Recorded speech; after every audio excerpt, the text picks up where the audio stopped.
Hi, and welcome to Terry Talks Movies. This time around, we're talking Private Eyes, and I'm going through a history of Private Eye TV shows that I like. We're going from the 1950s to the 2023.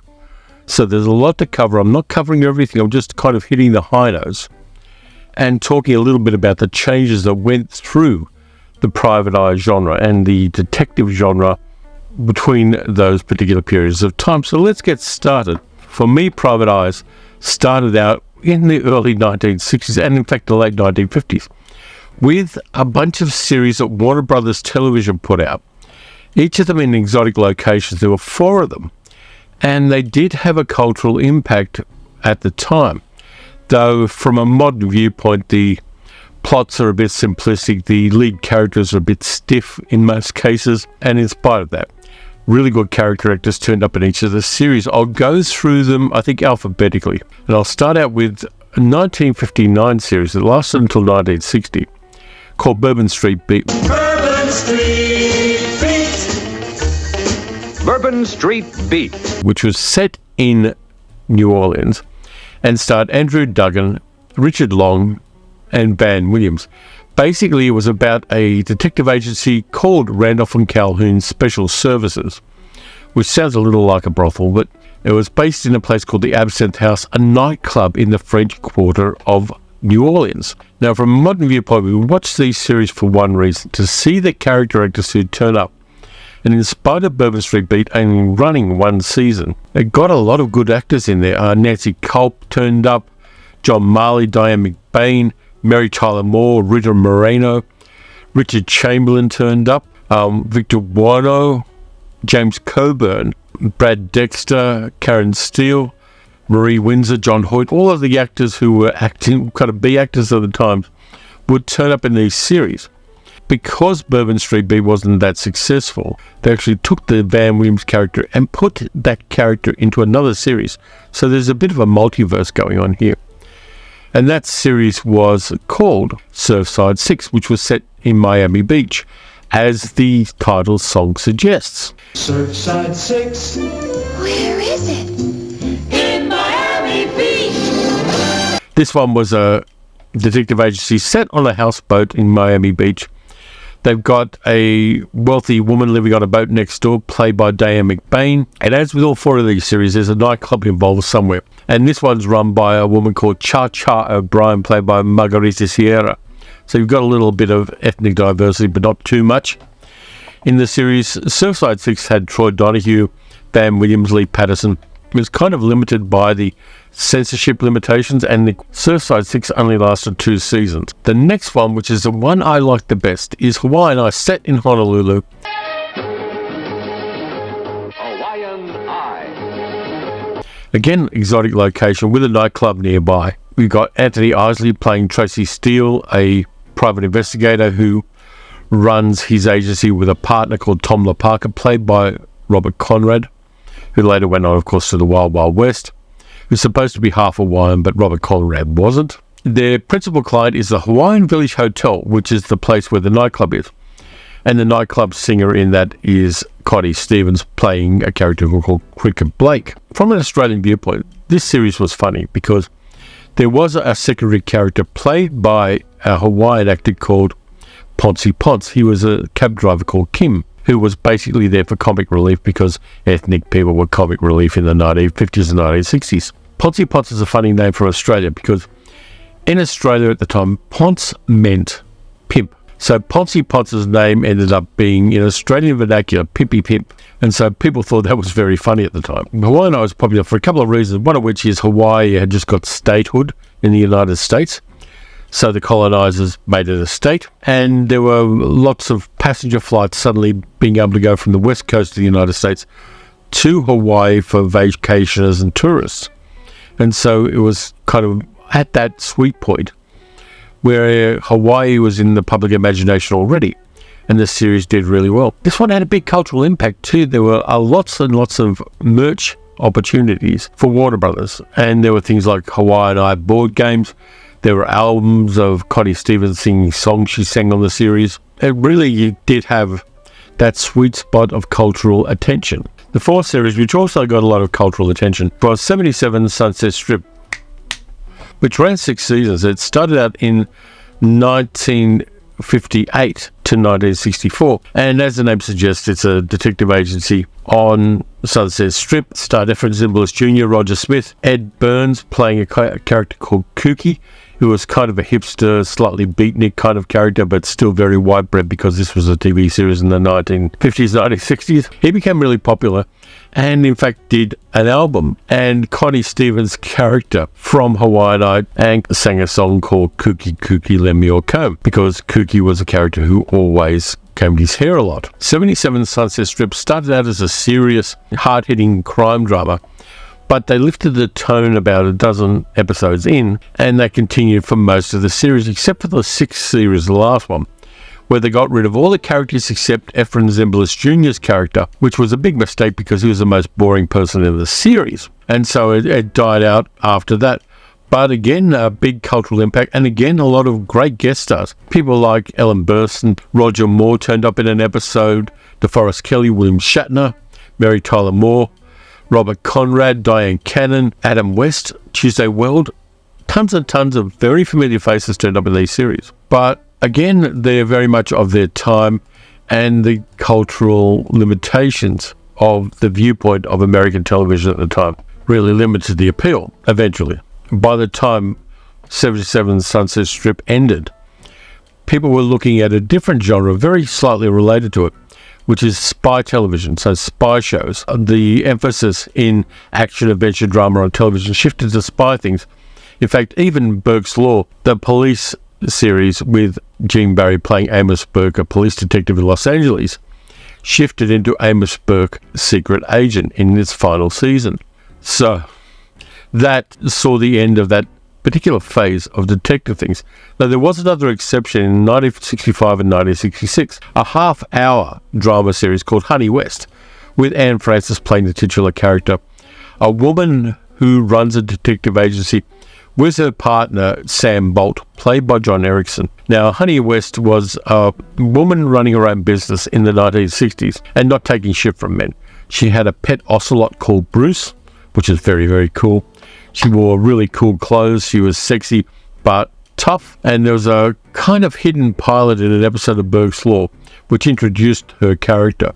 And she then went on to do the series. The spy stuff was a little bit integrated into Honey West because she used a few spy gadgets. She had a high-tech surveillance van. She had an exploding powder compact, garter belt gas mask, and tear gas earrings, which I think women should have these days, really. It was really fun. And the final episode was scripted by a couple of guys called Richard Leveson and William Link, who later turned up to invent and create and manage Columbo.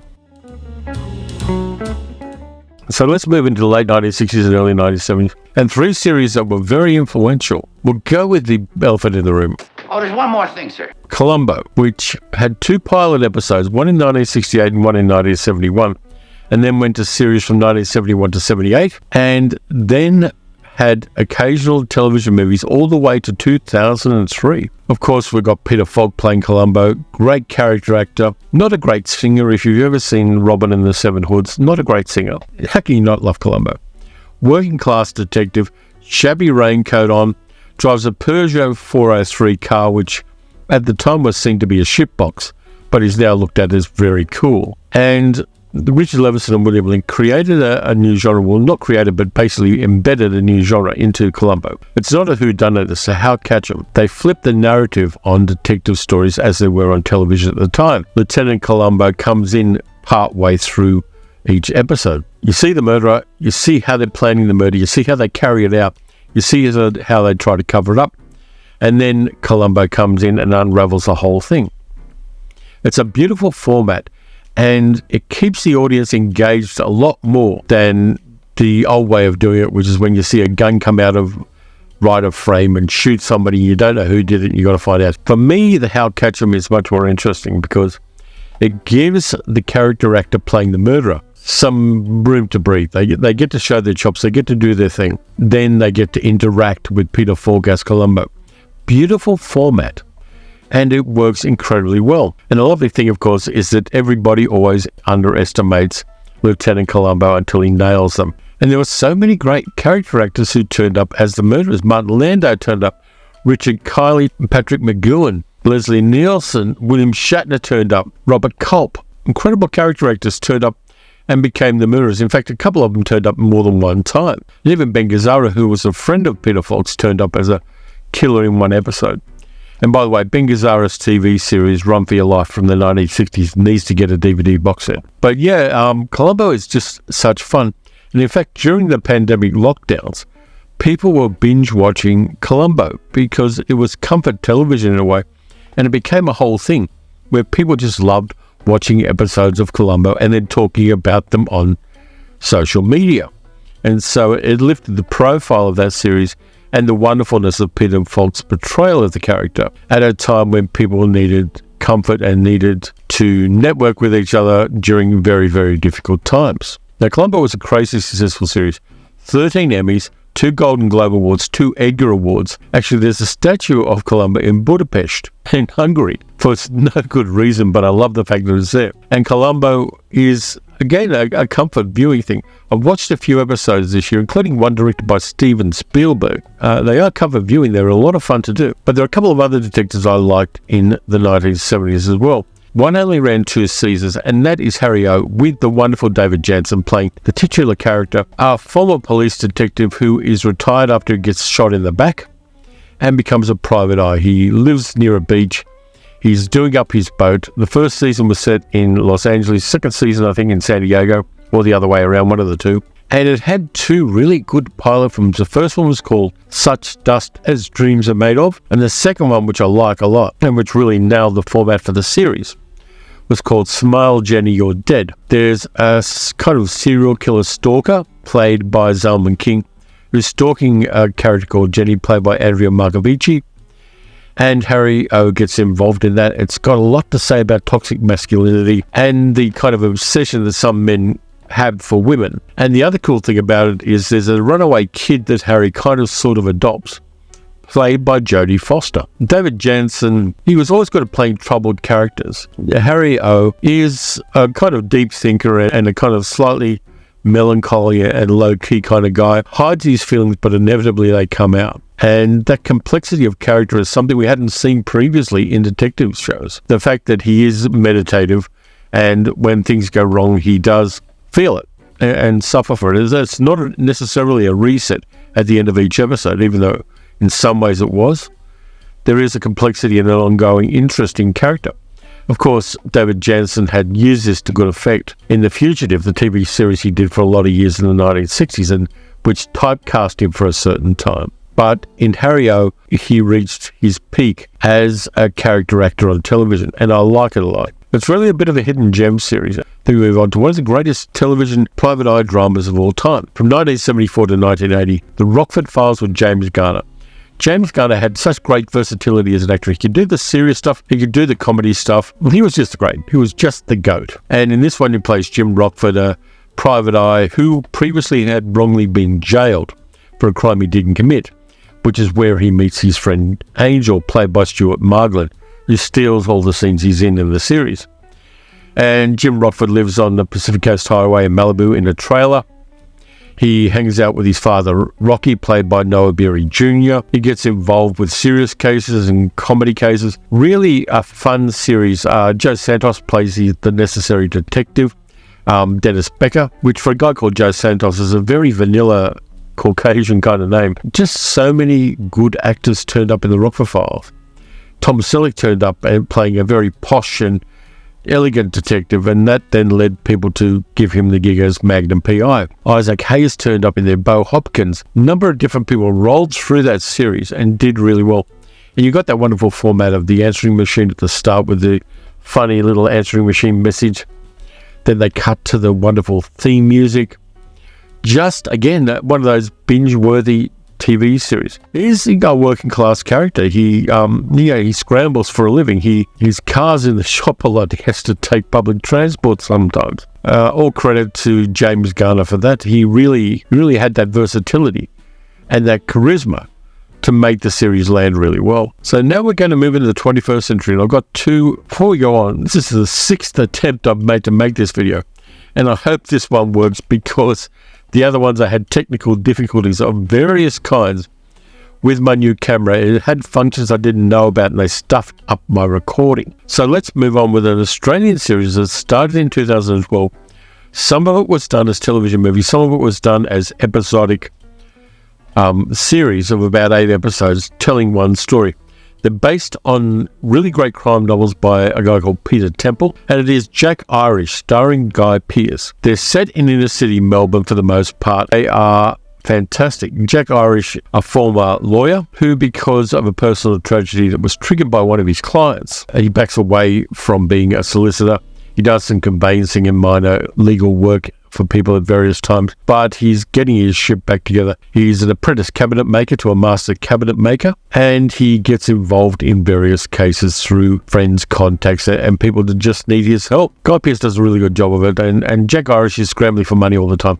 He's ends up being a debt collector and a troubleshooter in some ways. We've got Harry Strang, played by Roy Billing, who is what we used to call in Sydney when I was a kid a famous racing identity who was involved in horse racing. And famous racing identity was a phrase that was coded for anybody who was involved in the horse racing industry but was also a criminal. Illegal betting, horse doping, famous racing identities were into that.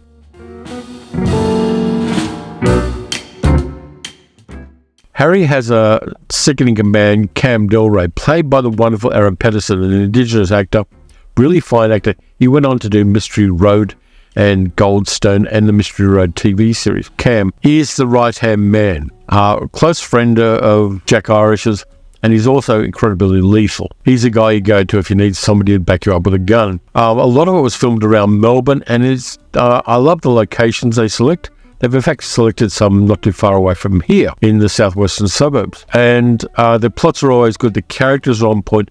Fantastic acting across the board. There's not a bad bit of acting in it. Of course, Jack Irish has a police mate called Barry Tregear, played by Shane Jacobson, who, again, is a scene stealer.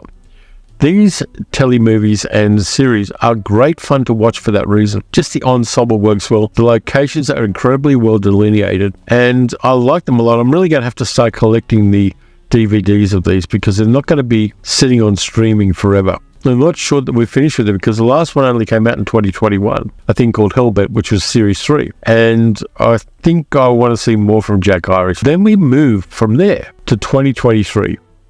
And for me, probably one of the best American series to come out this year. Created by Ryan Johnson, who did Knives Out and Glass Onion. And of course, it's Poker Face with Natasha Lyonne playing Charlie Cale, a woman who has a knack. She can tell when people are lying. It's not a supernatural thing, it's just she knows when people are lying, and she is never wrong. What's it like? Always knowing the truth. There's nothing mystical about it. I could just tell. When anyone is lying. At the start of the 10-episode first season, Charlie's working as a cocktail waitress at a casino, and one of her friends dies, and she realizes it's a murder and that the people running the casino are lying about it. So she reluctantly and quite scared investigates and unravels everything. And this then leads to the arc of the rest of the series, where she's on the run because a guy called Cliff, played by Benjamin Bratt, is sent to find her and bring her back for the man who actually owns the casino, played by Ron Perlman. We only see him in the 10th episode. And so Charlie's on the run, working cash-in-hand jobs of various kinds and getting involved reluctantly in murders because she can tell when people are lying around mysterious deaths and things that are considered suicide or considered accidental deaths. She knows that somebody murdered them. And she has such an innate sense of justice. She's got to investigate these things. And Natasha Lyonne is fantastic as Charlie. She gives the character such depth and groundedness. She can play the comedy part. She can play the serious parts really well. Charlie also gets into a lot of peril. She is almost killed on a couple of occasions during the series. And that then increases her vulnerability because she's not a tall person. She's not a martial artist in any way. But she's fearless and she does the right thing. The other cool thing is so many great guest stars in each of these episodes. People like Nick Nolte turn up, and Ellen Barkin turns up there, and Cherry Jones and Chloe Sevigny and Judith Light and Tim Meadows, Jamila Jamil, Tim Blake Nelson, Louise Guzman turns up in an episode as well.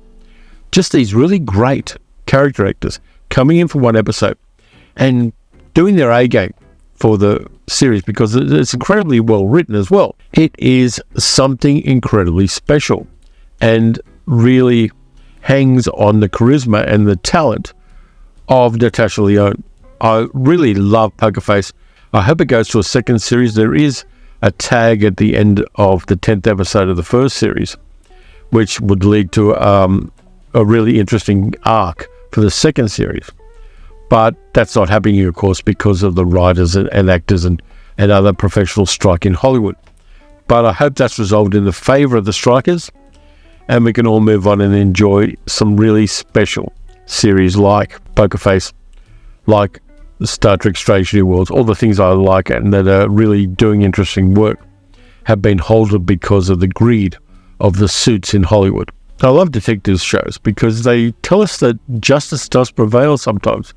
And though it doesn't always in real life, I think it's aspirational for us to enjoy series where that does occur. And there have been a lot of changes to detective series in the last 60 years. They were very facile at the start, but now they become complex and grounded, and they become social commentary as well. Things like Jack Irish and Poker Face do have a strong streak of social commentary in them. I'm going to continue enjoying detective series in the future, and I hope many more of them deliver to us quality programming and quality actors and quality direction and quality plots, because there's always going to be an audience for them. So that's it for this time around. If you enjoyed the video, please like, subscribe, leave a comment, and hit the notification bell. Even if you just leave me an emoji in a comment, it helps with the YouTube algorithm to put my videos to an audience. You can also support the channel by becoming a channel member, and there's a link in the description box on how you do that. And if you don't want to do that, you can also support me by donating at patreon.com/TerryTalksMovies.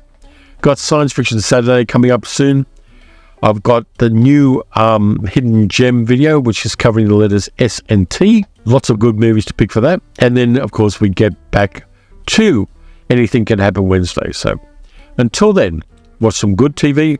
Don't watch bad TV. Don't watch reality TV. That shit will rot your brain. Watch good, solid, scripted TV with decent actors rather than people who just want to be famous. And I'll catch you next time.